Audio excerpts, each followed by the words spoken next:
رمضان المبارک کی خوبصورت گھڑیوں میں فکری، تربیتی اور روحانی کورس کے نام سے چند گزارشات نماز تراویح کے بعد اہل اسلام بالخصوص وہ لوگ جو اپنے آپ کو راہ سلوک کا مسافر سمجھتے ہیں اور اپنی تربیت کے لیے فکر مند رہتے ہیں، ان کی اور اپنی اصلاح کے لیے چند باتیں یہاں کی جائیں گی۔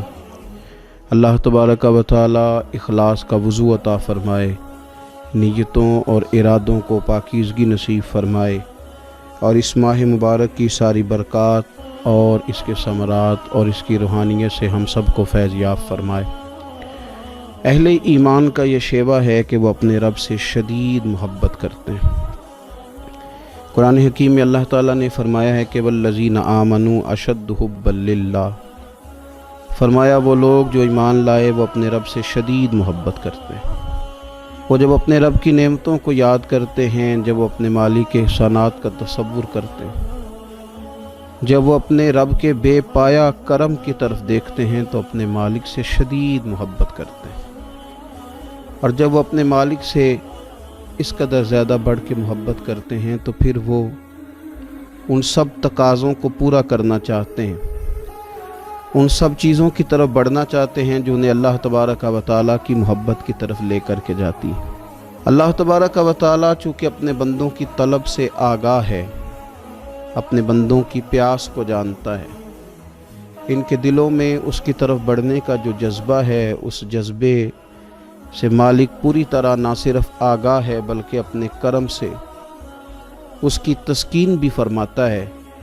تو اللہ تبارک و تعالیٰ نے وہ سارے راستے ہمیں عطا فرمائے جو رب کریم کی محبت کی طرف ہمیں لے جاتے ہیں اور اس کی محبت کی لذت ہمارے دلوں کے اندر پیدا کرتے ہیں۔ جب اہل ایمان اللہ سے بڑھ چڑھ کے محبت کریں اور اپنے مالک کی طرف وہ سب سے زیادہ اپنے قدموں کو، اپنے دلوں کو، اپنی توجہ کو بڑھائیں تو انہیں کچھ کام ایسے ہیں جو زیادہ کرنے چاہیے۔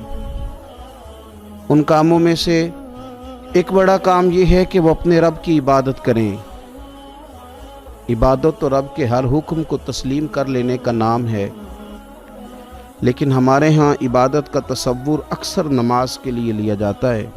قرآن حکیم میں اللہ تعالیٰ نے ارشاد فرمایا یا ایھا الناس اعبدوا ربکم الذی خلقکم والذین من قبلکم لعلکم تتقون، فرمایا لوگو اپنے رب کی عبادت کرو جس نے تمہیں پیدا کیا اور تم سے پہلے لوگوں کو پیدا کیا، اور اس امید پر اپنے رب کی عبادت کرو کہ لعلکم تتقون، تاکہ تم پرہیزگار بن جاؤ۔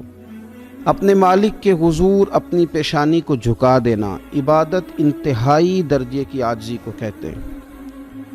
اپنی پیشانی کو، اپنے ناک کو، اپنے پورے وجود کو اپنے مالک کے حضور انتہائی عاجزی کے ساتھ جھکا دینا، اور ساری بلندیاں اور ساری رفعتیں اور ساری عظمتیں رب ہی کی تسلیم کرنا، اس کا نام عبادت ہے۔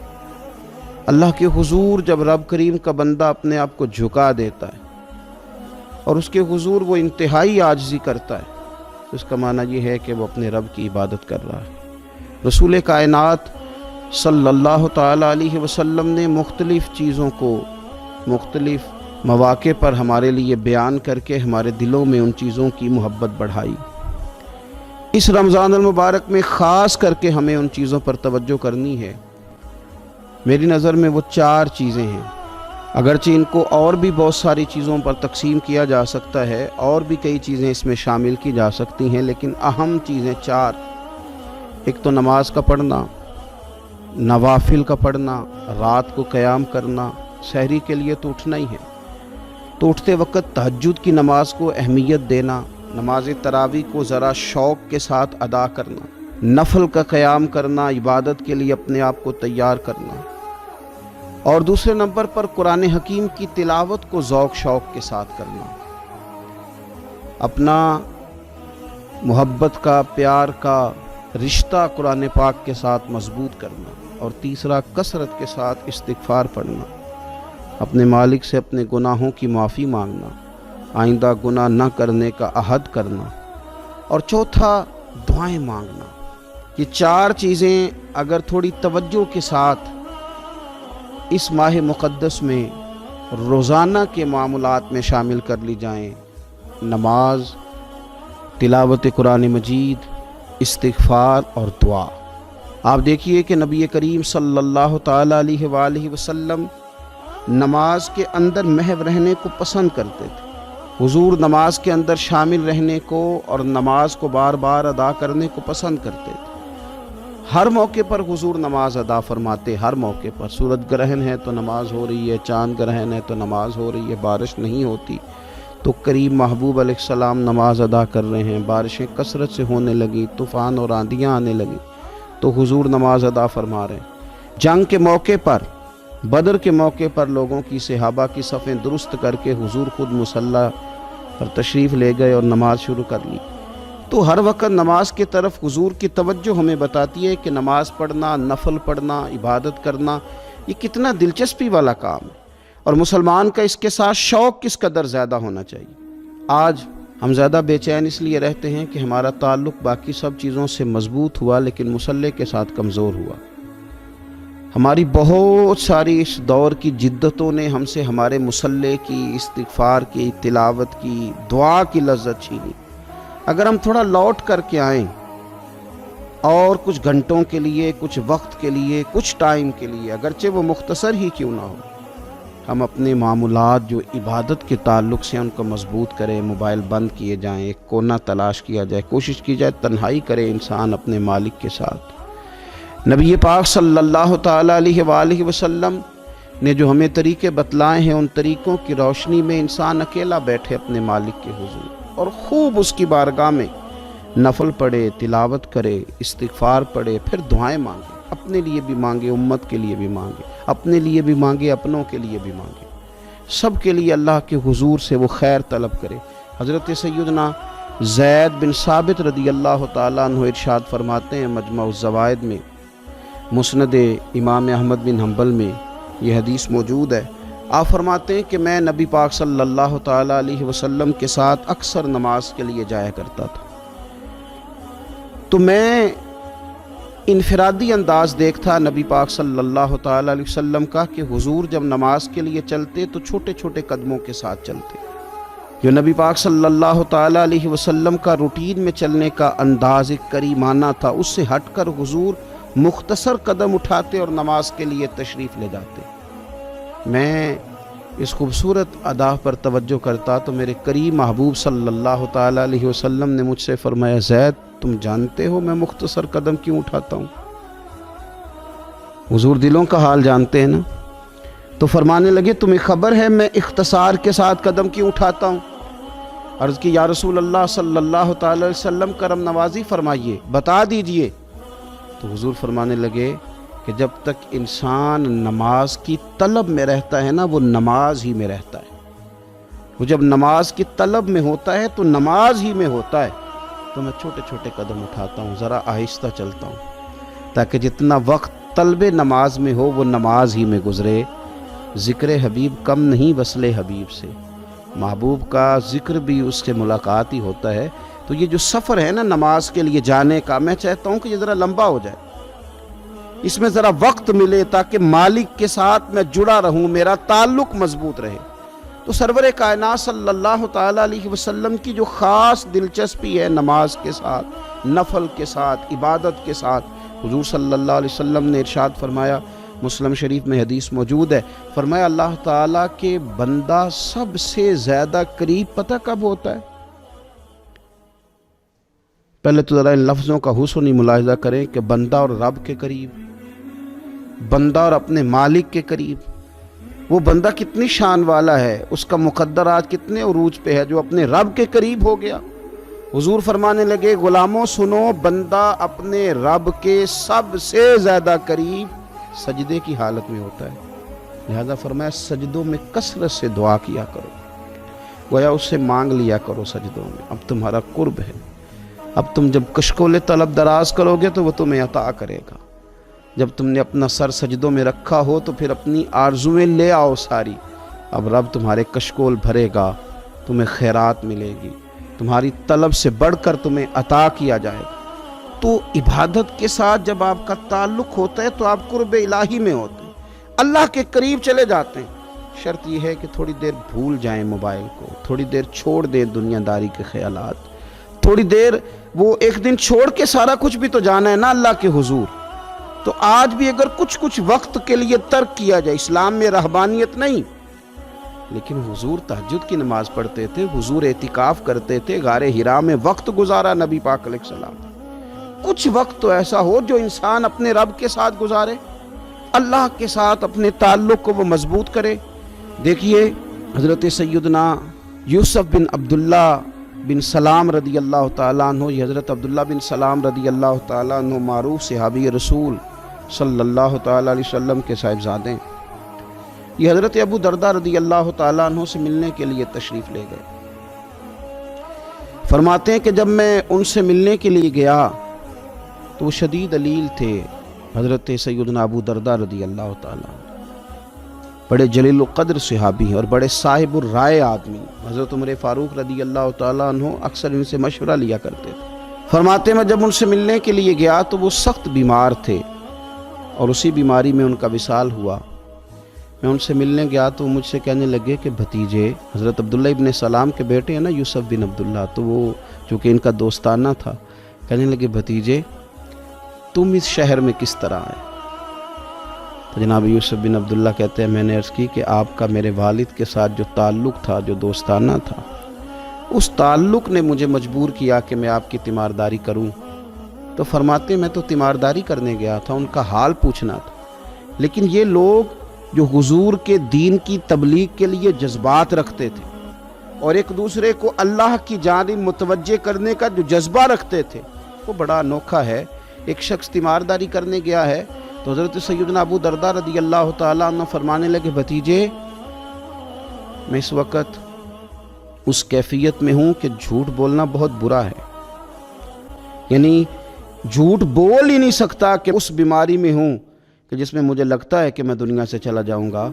فرمانے لگے اللہ کی قسم میں نے خود رسول پاک صلی اللہ علیہ وسلم سے سنا ہے کہ جو شخص اچھے طریقے سے وضو کرے، وہ تیمارداری کرنے آئے اور یہ ان کو نماز کی طرف، عبادت کی طرف مائل کر رہے ہیں۔ فرماتے میں نے خود حضور صلی اللہ علیہ وسلم سے سنا ہے کہ جو شخص اچھے طریقے سے وضو کرے پھر 2 رکعتیں نماز پڑھ لے یا 4 رکعتیں نماز پڑھ لے، اخلاص کے ساتھ پڑھے، اچھا وضو کرے، 2 رکعتیں پڑھ لے یا 4 پڑھ لے، یعنی 2 نفل ادا کرے یا 4 کر لے، اور پھر وہ خلوص کے ساتھ اپنے رب سے مغفرت طلب کرے تو اللہ اس بندے کی بخشش فرما دے گا۔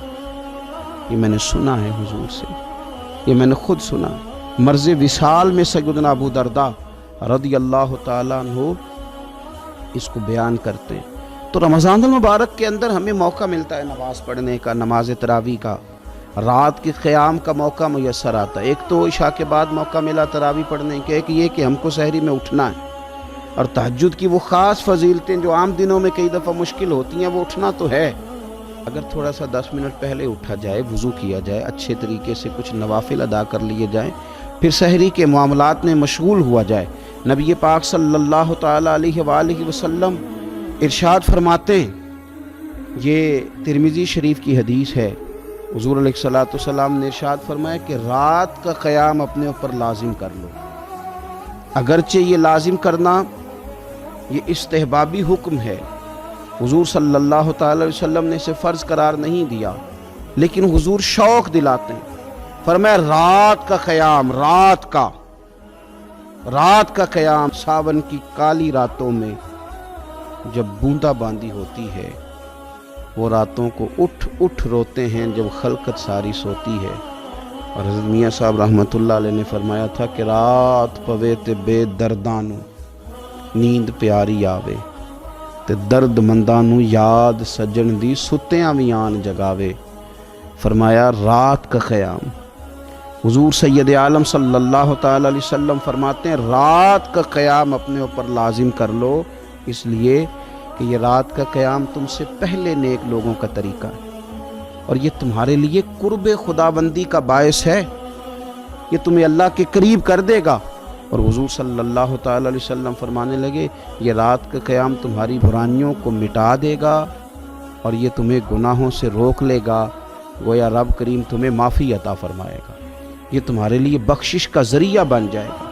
یہ برائیوں کو مٹانے والا ہے رات کا قیام، یہ گناہوں سے روکنے والا ہے رات کا قیام۔ تو نماز کی طرف خاص توجہ کریں۔ اسی طرح کا معاملہ تھوڑا سا ہمیں ذوق کے ساتھ قرآن پاک کی تلاوت کے ساتھ اپنے آپ کو وابستہ کرنا چاہیے۔ بہقی شریف میں حدیث ہے، نبی پاک صلی اللہ تعالی علیہ وسلم نے فرمایا میری امت کی سب سے افضل عبادت تلاوت قرآن ہے، سب سے افضل عبادت تلاوت قرآن۔ اور حضور صلی اللہ تعالی علیہ وسلم فرماتے ہیں قیامت کے دن قرآن پڑھنے والے سے کہا جائے گا تو پڑھ، تو جتنی آیتیں پڑھتا جائے گا رب تیرے اتنے ہی درجے بلند کرتا جائے گا۔ تلاوت قرآن کے ساتھ خاص ذوق۔ رمضان شریف کے اندر گھروں کے اندر اگر قرآن پاک کی تلاوت کی جائے، ہم دیکھتے تھے جب دیہاتوں میں ہوتے تھے تو گھر کے اندر بڑا ذوق ہوتا تھا قرآن پاک کی تلاوت کا۔ بہن بھائی ایک دوسرے سے پوچھتے تھے تیرا کون سا سپارہ ہے، تو وہ کہتے تھے میں کیوں بتاؤں، تو بتا تیرا کون سا ہے۔ کیوں؟ اس لیے کہ ایک شوق ہوتا تھا کہ ایک دوسرے سے آگے بڑھنا۔ تو نبی پاک صلی اللہ تعالی علیہ وسلم نے فرمایا دنیا میں قرآن مجید پڑھتا تھا، اس سے قیامت کے دن بھی کہا جائے گا کہ اب تو پڑھنا، تو وہ جتنی آیات پڑھے گا رب اس کے اتنے درجے بلند کرے گا۔ تو رمضان شریف کے اندر خاص ذوق قرآن مجید کی تلاوت کا۔ پھر اسی طرح کا معاملہ استغفار کے ساتھ، نفل پڑھے جائیں، تلاوت کی جائے، اور پھر استغفار کثرت سے پڑھا جائے، استغفار کثرت سے پڑھا جائے۔ نبی پاک صلی اللہ تعالی علیہ وسلم کا نا محبوب وظیفہ استغفار پڑھنا، اللہ کے حضور توجہ کرنا، توبہ کرنا۔ حضور تو معصوم ہے، نبی پاک تو معصوم عن الخطا، حضور سے تو معاذ اللہ کوئی گناہ سرزد ہوتا ہی نہیں۔ اور انبیاء کے بارے میں جو کوئی ایسے نظریات رکھے وہ گمراہ ہے، لیکن حضور صلی اللہ تعالی علیہ وسلم نے فرمایا لوگو، یہ بخاری مسلم میں حدیث ہے، فرمایا لوگو اللہ تبارک و تعالیٰ کی بارگاہ میں توبہ کرو، بخشش طلب کرو۔ حضور فرماتے ہیں میں دن میں 100 مرتبہ اپنے رب کی بارگاہ میں توبہ کرتا ہوں۔ حضور تو معصوم ہے۔ یہ توبہ کس لیے ہے؟ یہ تعلیم امت کے لیے، یہ ہمیں سمجھانے کے لیے، یہ ہماری توجہ دلانے کے لیے، یہ بتانے کے لیے ہے کہ یہ استغفار درجات کو بلند کرتا، اللہ کی طرف رجوع کرنے کے لیے کثرت کے ساتھ استغفار کی جائے، اپنے رب سے معافی مانگی جائے۔ ہم انسان ہیں، کچھ غلطیاں نہ چاہتے ہوئے بھی ہو جاتی ہیں، بہت کوشش کے باوجود کچھ چیزوں پر کنٹرول نہیں رکھ پاتے، ہم سے سرزد ہو جاتی ہیں۔ رمضان کی ساعتوں میں، صبحوں میں، شاموں میں، سحری میں، افطار میں، تراویح میں، تہجد میں اگر اللہ کے حضور استغفار کی جائے، اللہ کے حضور استغفار کی جائے۔ مسند امام احمد بن حنبل میں حدیث ہے، حضور صلی اللہ تعالی علیہ وسلم فرماتے ہیں، اور یہ حدیث اتنی زیادہ انسان کو خوشی دیتی ہے اور رب کی رحمت کو بندے کے اتنا قریب کر دیتی، اتنا اللہ کے قریب کر دیتی ہے کہ انسان جھوم اٹھتا ہے۔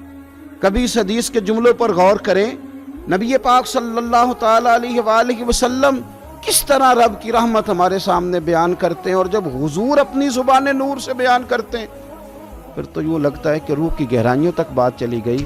حضور سید عالم صلی اللہ تعالی علیہ وسلم فرماتے ہیں شیطان نے رب کریم کی بارگاہ میں یہ کہا تھا کہ اے مالک مجھے تیری عزت کی قسم، جب تک ان لوگوں کے جسموں میں روح رہے گی میں انہیں گمراہ کرتا رہوں گا۔ جب اللہ نے اسے کہا نا کہ تو نکل جا، تو مردود ہے، تو اس نے کہا مجھے تیری عزت کی قسم، جب تک ان کے جسموں میں روح باقی ہے میں انہیں گمراہ کرتا رہوں گا۔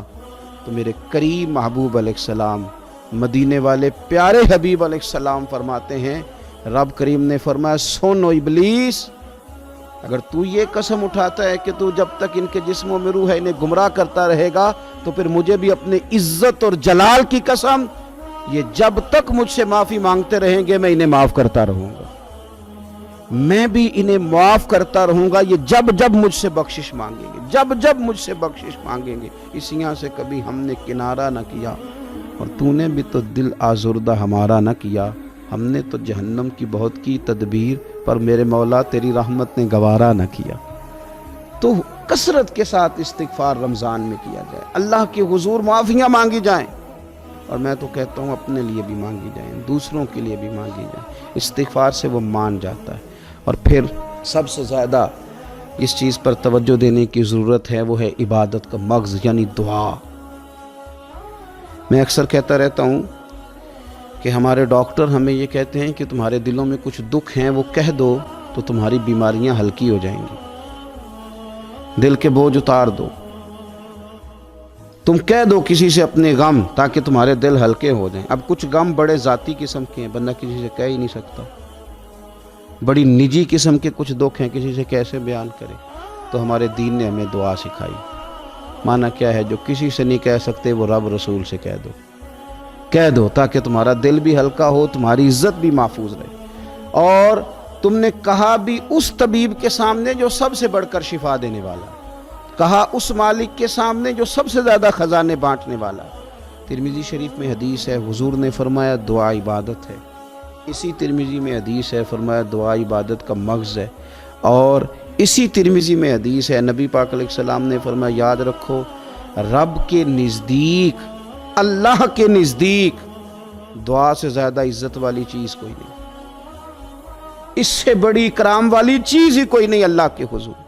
تم اپنے رب سے جب مانگتے ہو تو بڑے معزز ہوتے ہو، دنیا داروں کے سامنے ہاتھ پھیلاؤ گے، دکھ سناؤ گے تو عزت میں کمی آئے، لیکن جب تم اللہ سے مانگتے ہو، مالک کے حضور کشکول طلب دراز کرتے ہو تو اس سے بڑی عزت والی چیز کوئی نہیں۔ پھر ایک دل میں سوال آتا تھا کہ کتنا کو مانگے، مالک سے کتنا سوال کریں، کس قدر طلب کریں؟ تو بہقی شریف میں حضور نے یہ مسئلہ بھی حل کر دیا۔ اللہ کے پیارے حبیب علیہ السلام نے فرمایا ہر چیز یہ اپنے رب سے مانگ لو، ہر چیز یہ اپنے رب سے طلب کرو، حتیٰ کہ نمک ہی کیوں نہ ہو، وہ بھی مانگنا ہو تو مالک سے ہی مانگو۔ اللہ کے حضور عرض کرو اس کے پیارے محبوب علیہ السلام کے غلاموں، تمہارے ہاتھ وسیلہ جو آ گیا ہے مدینے والے محبوب کا، اس کی بارگاہ سے مانگو، بار بار مانگو، کئی بار مانگو، اور اپنے لیے بھی طلب کرو، دوسروں کے لیے بھی طلب کرو، امت کے لیے طلب کرو، ملک و ملت کے لیے طلب کرو۔ تو رمضان شریف کی پہلی نشست میں ایک تو ہمیں اپنی عبادت کو، اپنے نوافل کو، اپنی نماز کو مضبوط کرنا ہے، کوشش کریں قضا نمازوں پر بھی توجہ دی جائے، یہ بہت بڑا قرض ہے اور یہ ہم ہی ادا کریں گے تو ادا ہوگا۔ اور دوسری بات یہ کہ کثرت کے ساتھ قرآن مجید کی تلاوت کی جائے، تیسری بات یہ کہ استغفار کو اپنے اوپر لازم کیا جائے، اور چوتھی بات دعائیں مانگی جائیں۔ رمضان کی گھڑیاں بڑی قبولیت والی ہیں، بڑی قبولیت والی ہیں۔ افطار کے وقت جو بندہ مانگتا ہے رب اس کی دعا کو قبول فرماتا ہے۔ ان اوقات میں اللہ سے مانگا جائے اور خوب مانگا جائے، اے اللہ اس ماہ مقدس کا صدقہ امت مسلمہ کے لیے رحمت والے فیصلے فرما۔ آخر دعوایا ان الحمدللہ رب